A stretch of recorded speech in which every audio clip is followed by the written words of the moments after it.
ఉన్నారు. ఇక్కడే కూర్చొని వీరితో పరిచయం పెంచుకుంటాను. అలా మోహికాకి సారపావురం వద్ద కూర్చుంటుంది. నమస్కారం అండి. ఈ రోజుల్లో కూడా ఇలాంటి ఉమ్మడి కుటుంబాలుంటాయా? మిమ్మల్ని చూస్తుంటే నాకు ఎంతో ముచ్చటేస్తుంది. ఏమిటి, ఉమ్మడి కుటుంబమా? మమ్మల్ని చూస్తే మీకు ఉమ్మడి కుటుంబంలా ఉందా? అయినా ఒక విషయాన్ని ఆలోచించండి. ఇక్కడున్న మేమందరం దాదాపు ఒకే వయసుకు చెందిన వాళ్ళం.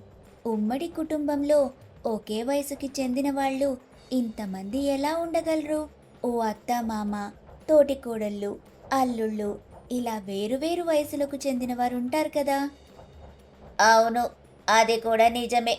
అంటే మీరంతా ఒకే కుటుంబానికి చెందినవారు కాదా? అయినా ఒకే కుటుంబానికి చెందినవారు కాకపోయినా ఎంతో ఆప్యాయంగా మాట్లాడుకుంటున్నారంటే మీరు ఉమ్మడి కుటుంబంలో ఉన్న వ్యక్తుల కంటే ఎంతో గొప్పవారు.